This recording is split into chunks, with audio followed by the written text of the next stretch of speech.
Good morning, children.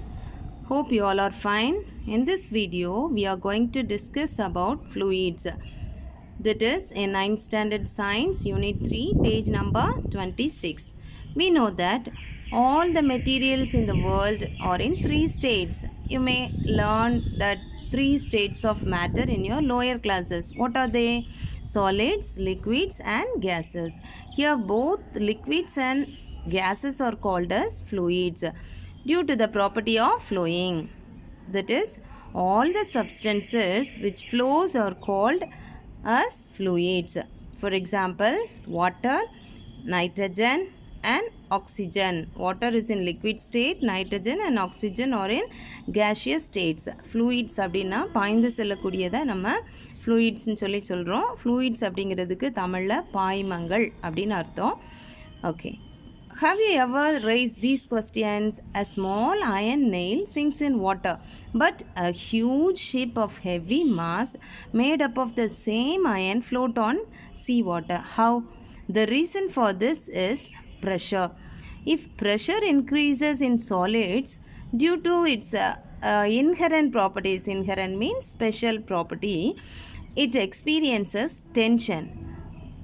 And so, it deforms or collapses or breaks. But in fluids, the same pressure made them to flow. சாலிடை பொறுத்தவரையில் ஒரு pressure கொடுக்கும்போது அது என்ன ஆகும் அப்படின்னு சொன்னால் செதஞ்சு போயிடும், இல்லைனா உடஞ்சி போயிடும். ஆனால் லிக்விட்ஸ் அல்லது ஃப்ளூயிட்ஸை பொறுத்தவரையில் ஒரு ப்ரெஷர் கொடுக்கும்போது அது வந்து என்ன செய்யுது, பாய்ந்து செல்லக்கூடிய ஒரு நிலைமைக்கு போகிறத நம்ம பார்க்குறோம். Mostly liquids and gases have common characteristics and they have distinctive characteristics also. For example, gases are easily compressible but liquids are incompressible. Gases ஈஸியாக நம்ம என்ன செஞ்சிடலாம், ஒரு கண்டெய்னரில் போட்டு கம்ப்ரெஸ் பண்ணிடலாம். ஆனால் லிக்விட்ஸ் அப்படி நம்ம என்ன செய்ய முடியாது. Till now we have learned some general facts. We'll pass on to thrust and pressure.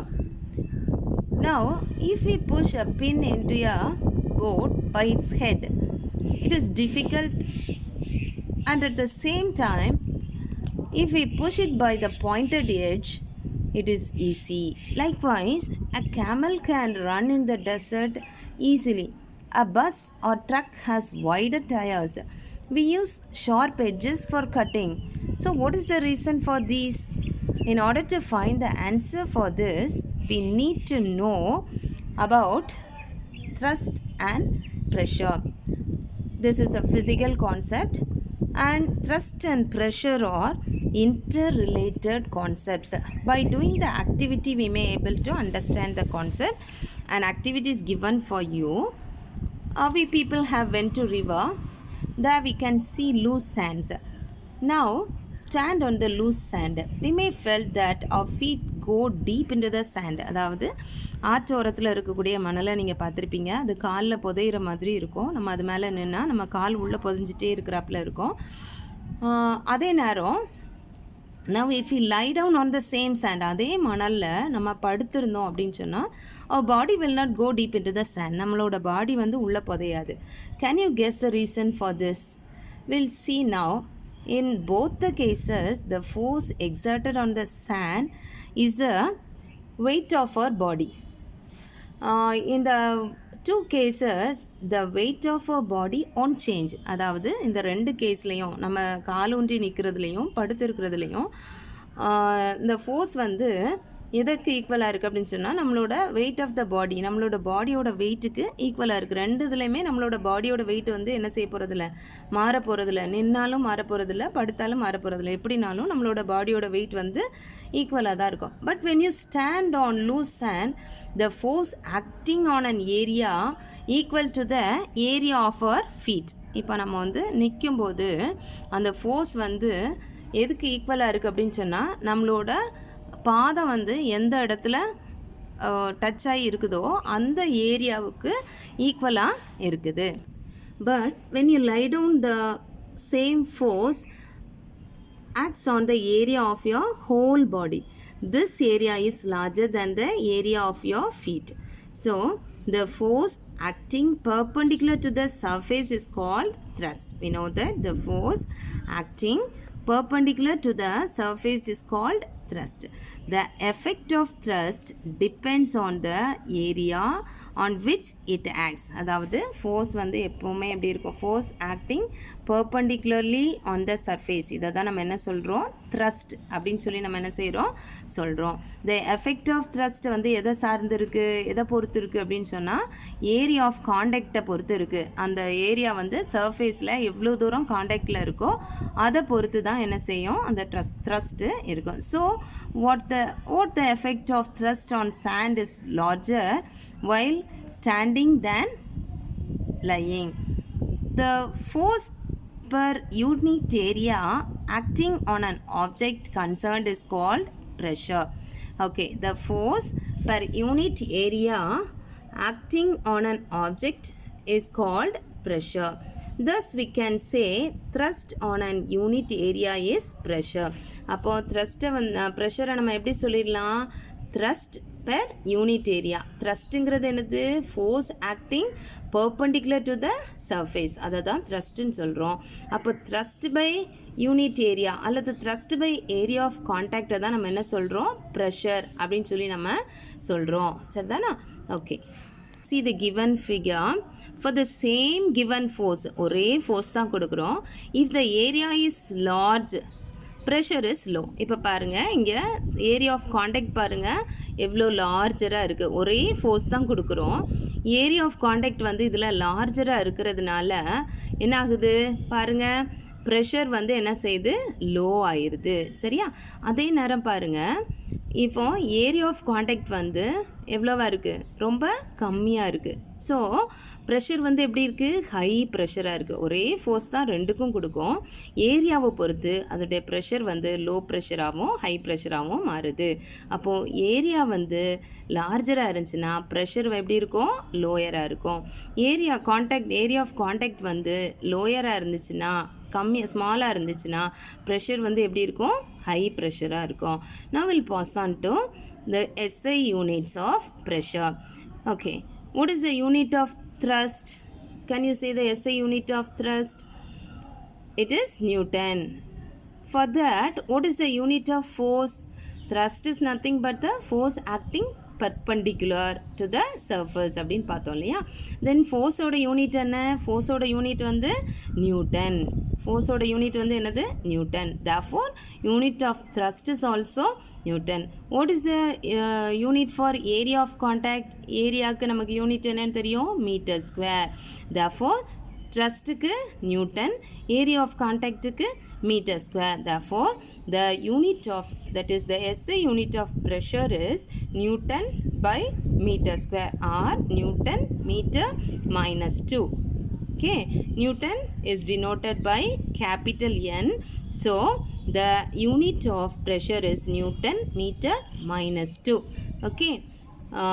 This is also called as Pascal. In order to honor the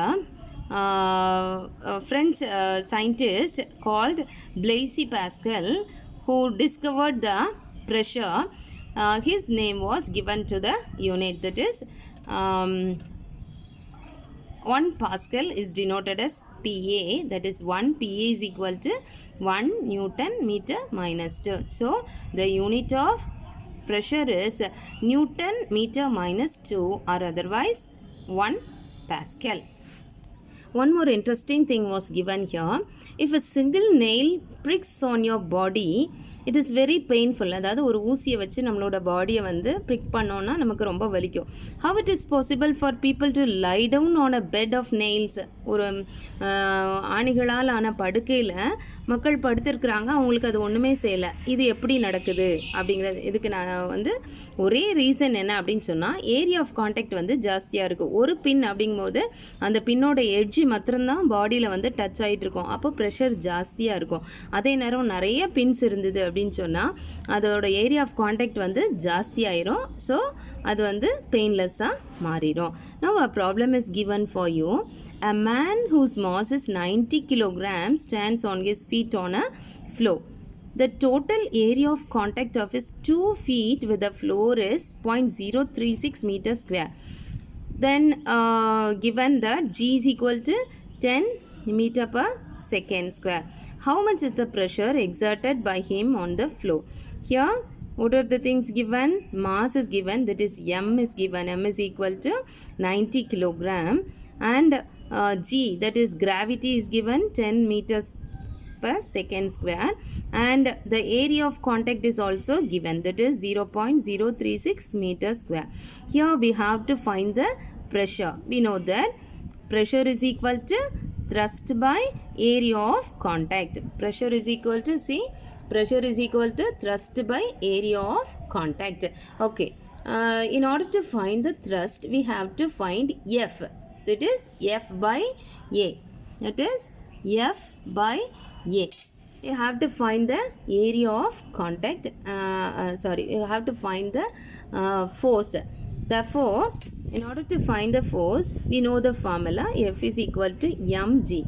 M is given, G is the gravity. M is 90 kilogram and G is 10.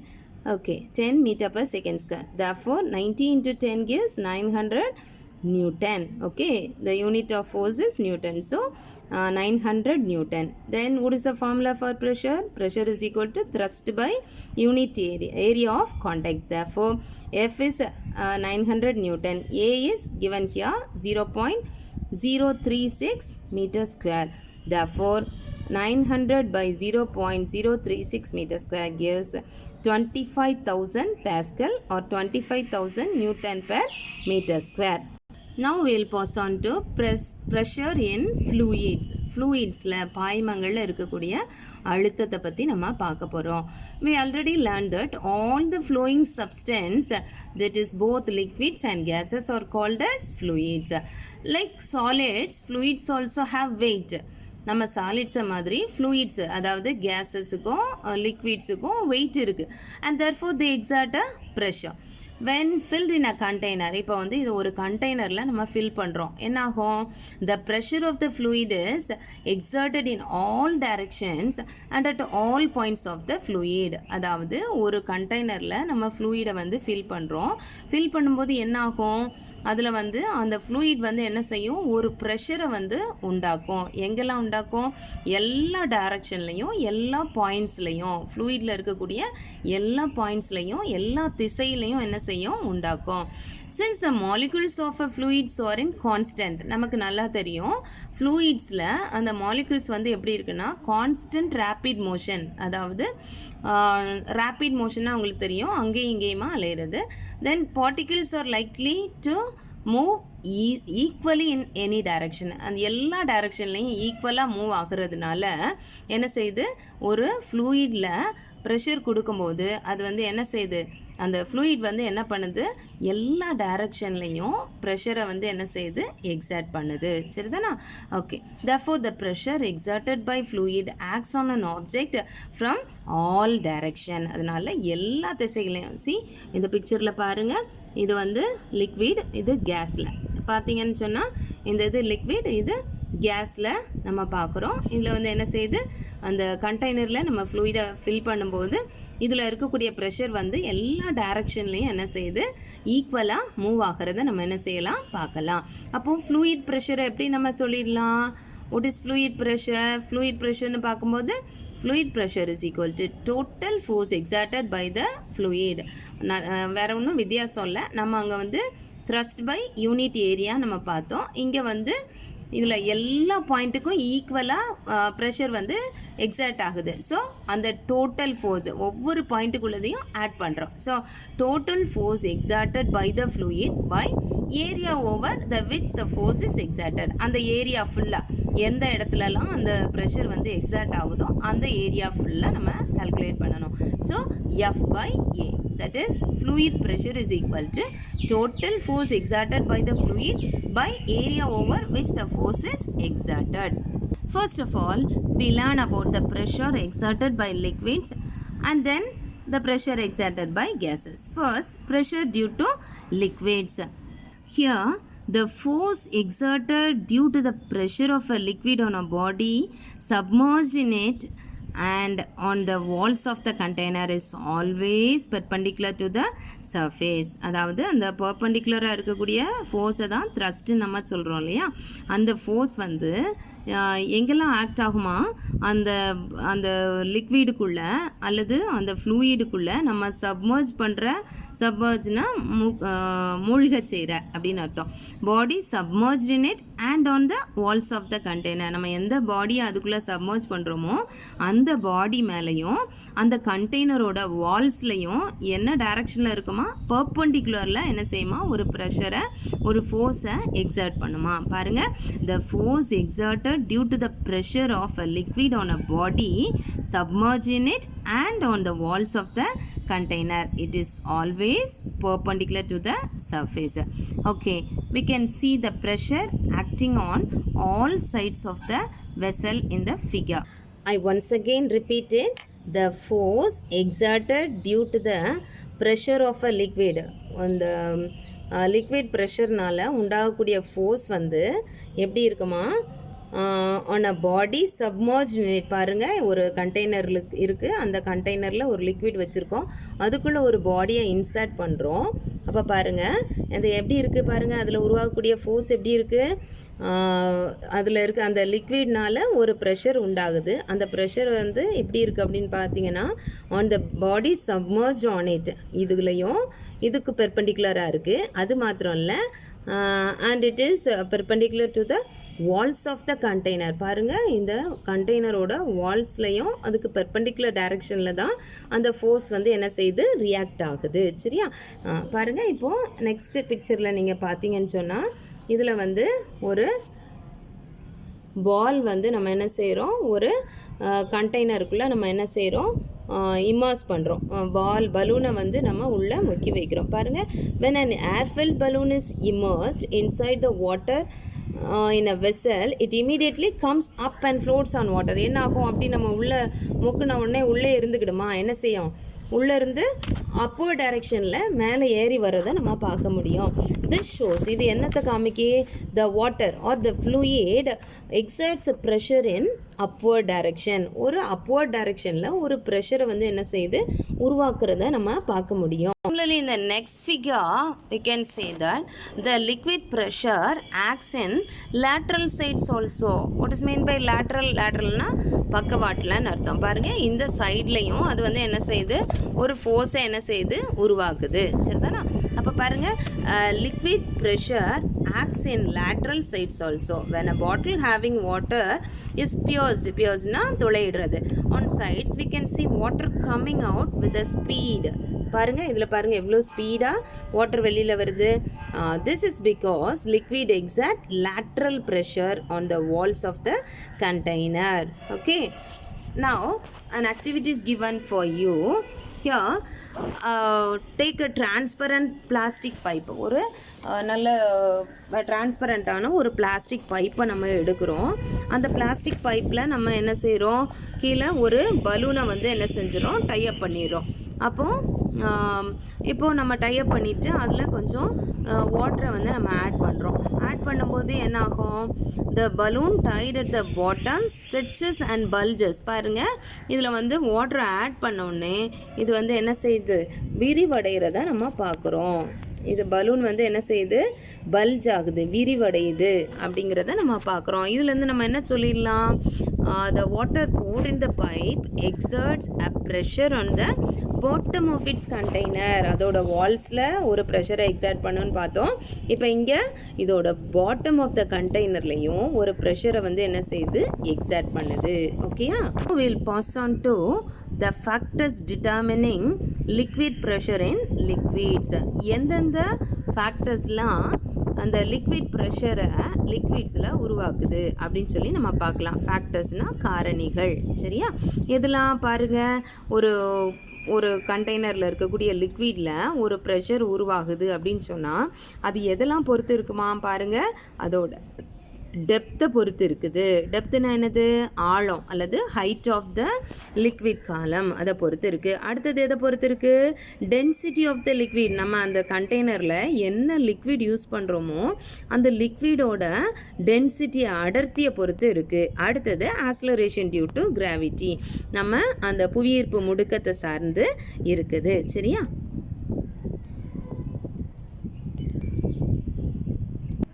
one more activity is given for you. Here take a large plastic can, put holes in the with a nail in a vertical line. பாருங்க இந்த vertical lineல நம்ம 3 holes வந்து நம்ம என்ன செய்றோம் போடுறோம் சரியா. then fill the can with water. நம்ம ஒரு லிக்விடால நம்ம அதை fill பண்றோம். here நம்ம வாட்டர் எடுத்துக்கிறோம். இப்போ என்ன ஆகுது அப்படின்னு பார்த்தீங்கன்னா இந்த முதல்ல உள்ள ஹோல் வழியாக வாட்டர் வந்து மெதுவாக வரும். இந்த கடைசியில் உள்ள ஹோல் வழியாக வாட்டர் வந்து என்ன செய்யுது வேகமாக வெளியில் வர்றதை நம்ம என்ன செய்ய முடியும் பார்க்க முடியும். இதிலிருந்து நம்ம என்ன சொல்லிடலாம், ப்ரெஷர் வந்து வேரிஸ் ஆஸ் டெப்த் இன்க்ரீசஸ் அப்படின்னு சொல்லிடலாம்.